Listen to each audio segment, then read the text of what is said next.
5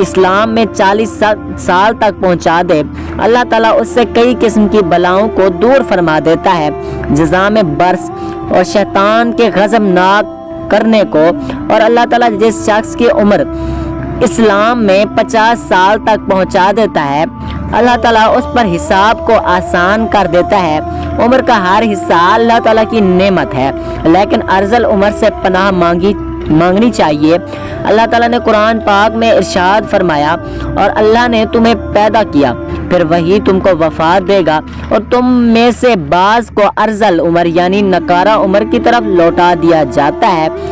حضرت سعد رضی اللہ تعالیٰ عنہ بیان کرتے ہیں کہ رسول اللہ صلی اللہ علیہ وآلہ وسلم نمازوں کے بعد ان چیزوں سے پناہ طلب کرتے تھے۔ فرماتے ہیں، اے اللہ، میں بزدلی سے تیری پناہ میں آتا ہوں، اور میں ایسے تیری پناہ میں آتا ہوں کہ مجھے ارذل عمر کی طرف لوٹا دیا جائے، اور میں عذاب قبر سے تیری پناہ میں آتا ہوں۔ اس حدیث میں آپ نے ارذل عمر سے پناہ مانگی ہے۔ یہ ارذل عمر ہے۔ کیا اس بارے میں علامہ عینی لکھتے ہیں کہ ارذل عمر سے مراد یہ ہے کہ انسان اس قدر بوڑھا ہو کہ کمزور ہو کر اپنے بچپن کی ابتدائی حالت کی طرف لوٹ جائے، اس کی سماعت اور بصارت کمزور ہو جائے، اور اس کی عقل کام نہ کرے، اور سمجھ میں کوئی بات نہ آئے، فرائض کو ادا نہ کر سکے، اپنی ذاتی کام نہ کر سکے، اور صفائی کا خیال نہ رکھ سکے، اور اپنے گھر والوں پر بوجھ ہو، اور وہ اس کے موت کی تمنا کرنے لگے۔ اور اگر اس شخص کا گھر بار نہ ہو اور وہ بالکل تنہا ہو تو اس سے بڑی اور کیا مصیبت ہوگی۔ اللہ تعالیٰ ایسی عمر سے ہم سب کو محفوظ فرمائے۔ یہ عام لوگوں کا حال ہے کہ 40 سال کے بعد ان کا دور انطاط شروع ہو جاتا ہے، ان کے اعصاب کمزور ہو جاتے ہیں، اور جن لوگوں پر اللہ تعالیٰ کا خصوصی کرم ہوتا ہے جیسے علماء اور اولیاء اللہ، وہ 60 سال کے بعد بھی مضبوط اور توانا ہوتے ہیں، ان کے حواس قائم رہتے ہیں۔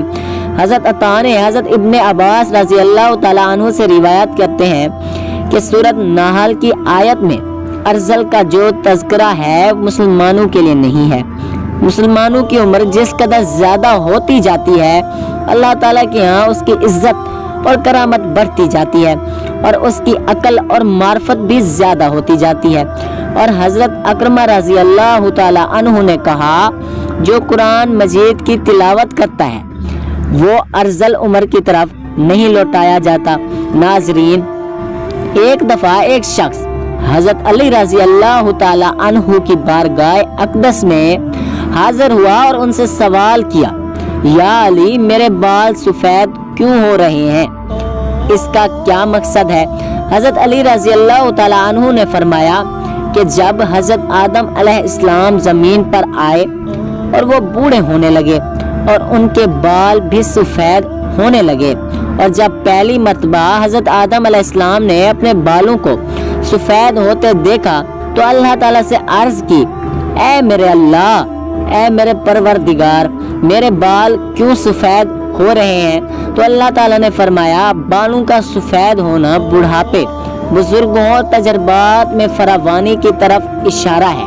انسان کا بوڑھا ہونا انسان کو نفسانی خواہشات سے دور کرتا ہے، اور اس بات کو واضح کرتا ہے کہ جس سے مشورے لے کر آپ اپنے فیصلوں کو بہتر بنا سکتے ہیں۔ اس سے زیادہ بوڑھوں کے مشورے اللہ تعالیٰ زیادہ پسند کرتا ہے، یعنی کہ بوڑھوں کے پاس جو تجربات ہوتے ہیں وہ اچھا مشورہ دیتے ہیں، اور اللہ تعالیٰ ان کے مشوروں کو پسند فرماتا ہے۔ حضرت ابو ہریرہ رضی اللہ تعالیٰ عنہ فرماتے ہیں کہ میں نے حضرت محمد صلی اللہ علیہ وآلہ وسلم کو فرماتے ہوئے سنا ہے کہ جس مسلمان کے سفید بال ہوں وہ اپنے سفید بالوں کو نہ اکھاڑے، کیونکہ قیامت کے دن سفید بال بندے کے لیے نور بن کر ظاہر ہوں گے۔ سفید بالوں کے بدلے اللہ تعالیٰ جتنی تعداد میں سفید بال ہوں گے، سفید بالوں کے حساب سے اس بندے کی نیکیوں میں اضافہ کر دے گا، اور ایک ایک بال کے بدلے اس کے گناہوں کو مٹا دیا جائے گا۔ یحییٰ بن سعید سے مروی ہے کہ میں نے حضرت سعید بن مصعب کو یہ فرماتے ہوئے سنا ہے، کہ حضرت ابراہیم علیہ السلام دنیا میں سب سے پہلے شخص ہیں جس نے اپنی مونچھوں کو کاٹ دیا، اور آپ علیہ السلام جب بڑھاپے کو پہنچے تو آپ علیہ السلام کے بال سفید ہو گئے۔ تو آپ علیہ السلام نے اللہ تعالیٰ سے پوچھا، اے میرے مالک، یہ کیا ماجرا ہے؟ میرے بال سفید کیوں ہو رہے ہیں؟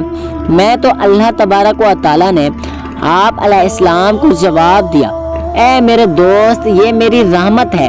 بالوں کا سفید ہونے سے انسان کی شان و شوکت، عزت اور وقار بڑھ جاتا ہے اور تمام برے کاموں سے بچنے کی علامت ہے۔ حضرت ابراہیم علیہ السلام نے عرض کیا، اے میرے مولا، یہ تو تیری بڑی شان ہے، اے اللہ میرا مقام کو بلند فرما۔ آپ علیہ السلام کا فرمان عالی شان ہے کہ جو مسلمان بوڑھا ہو گیا تو اس کا بڑھاپا اس کے لیے قیامت کے دن نور بن کر ابھرے گا۔ ایک بندے نے نبی کریم صلی اللہ علیہ وآلہ وسلم سے عرض کیا، اے اللہ کے نبی، لوگ سفید بالوں کو اکھاڑ کیوں دیتے ہیں؟ یہ صحیح ہے یا غلط ہے؟ اس کا جواب سن کر آپ علیہ السلام نے ارشاد فرمایا کہ جو بندہ اپنے سفید بالوں کو اکھاڑتا ہے تو اس نے قیامت کے دن اپنے نور کو ختم کر دیا ہے۔ حضرت ابو بکر صدیق رضی اللہ تعالیٰ عنہ فرماتے ہیں کہ ایک دفعہ ایک آدمی نبی کریم صلی اللہ علیہ وآلہ وسلم کی بارگاہ میں پیش ہوا اور کہنے لگا، اے اللہ کے رسول، ہم میں سے کون سا بندہ بہتر ہے؟ آپ علیہ السلام نے ارشاد فرمایا، جو بندہ بڑھاپے میں پہنچ گیا اس کی نیکیاں بہت زیادہ ہیں، وہ سب سے بہتر ہے۔ اس نے پھر دریافت کیا، کیا یا رسول اللہ صلی اللہ علیہ وآلہ وسلم، سب سے برا شخص کون ہے؟ آپ علیہ السلام نے فرمایا، جو بڑھاپے میں پہنچ گیا، اس کے گناہ زیادہ ہوں۔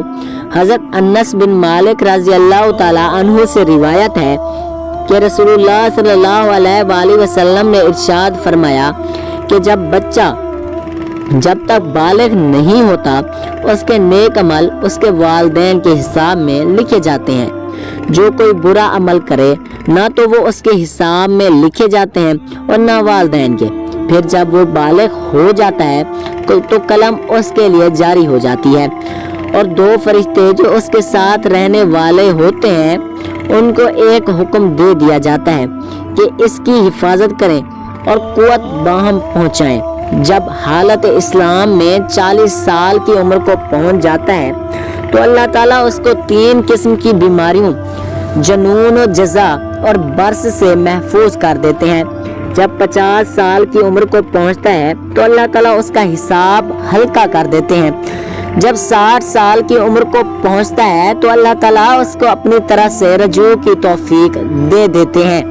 جب 70 سال کو پہنچے تو تب آسمان والے اس سے محبت کرنے لگتے ہیں، اور جب 80 سال کو پہنچتا ہے تو اللہ تعالیٰ اس کے حسنات کو لکھتے ہیں اور تمام گناہ معاف کر دیتے ہیں۔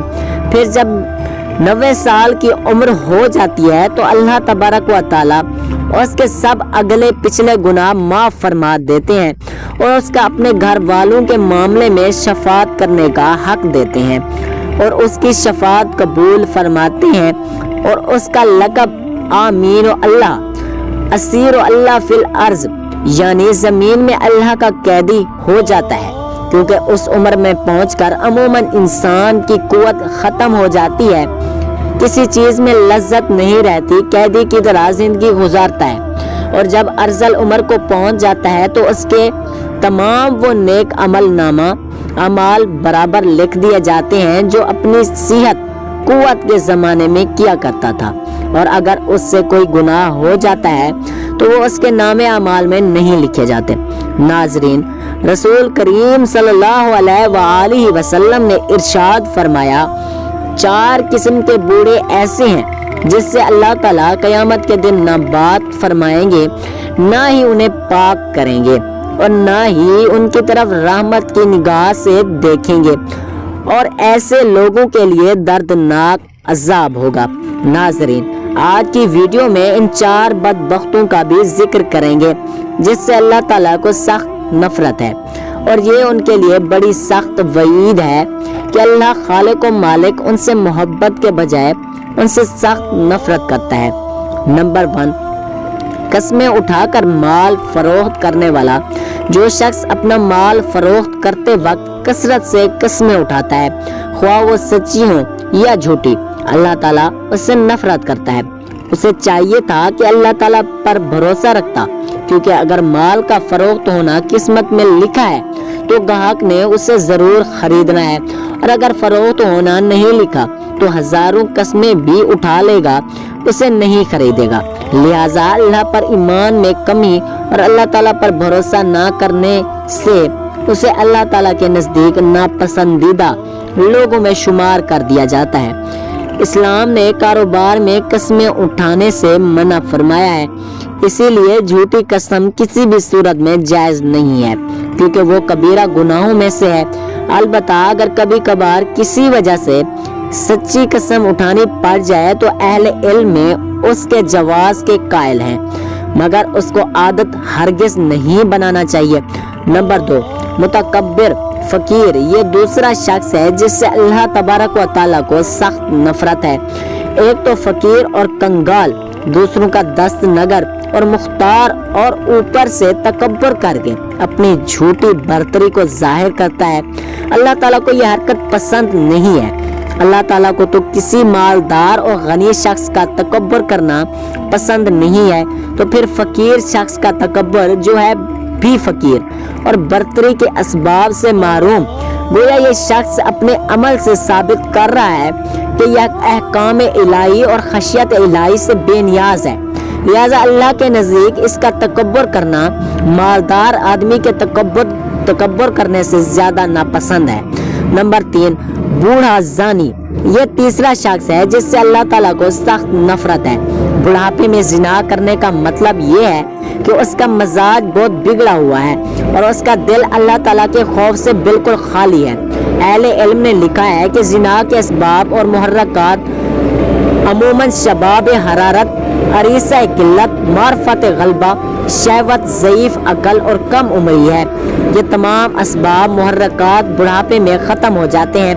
لمبی عمر متعدد تجربات کے حصول سے انسان کی عقل کامل ہو جاتی ہے، اس میں جماع کے اسباب اور عورتوں کی شہوت کم پڑ جاتی ہے، اور بچی کچی شہوت کو پورا کرنے کے لیے اس کے پاس حلال ذرائع یعنی اس کی بیوی موجود ہوتی ہے۔